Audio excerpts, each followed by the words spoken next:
Hii ni taarifa ya masikitiko kuhusiana na mwigizaji Karen. Tunamkumbuka mrembo ambaye amekuwa akisumbuliwa sana na matatizo ya tumbo, ambapo amefanyiwa zaidi ya operation 20 hapa nchini na hatimaye baadaye kufanikiwa kwenda nchini India kwa ajili ya kufanyiwa matibabu ambayo ilielezwa ni operation kubwa, ila kama ingeenda vizuri basi angepona. Mwigizaji Karen ambaye pia alikuwa akifahamika kwa jina jingine la Hawa, ambaye kwa muda mrefu sana amekuwa akiugua kwa zaidi ya miaka 8 na mara nyingi amekuwa akifanya interview akiomba misaada mbalimbali kwa Tanzania ili aweze kusaidiwa, na hatimaye baadaye Rais wa Jamhuri ya Muungano wa Tanzania akaweza kumsaidia na akafikishwa mpaka India kwa ajili ya matibabu. Mara ya mwisho kuzungumza naye kwa njia ya simu akiwa India, alitueleza Ayo TV namna ambavyo ameanza matibabu na angetegemea kufanikiwa kuyamaliza salama na kurejea nchini akiwa mzima.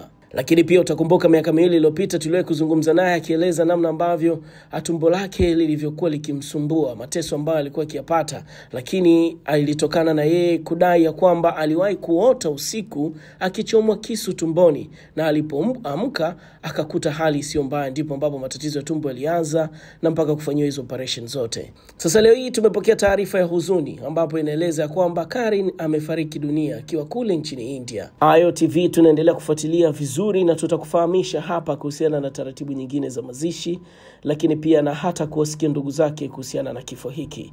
Mwenyezi Mungu ailaze roho ya marehemu mahali pema peponi. Amin.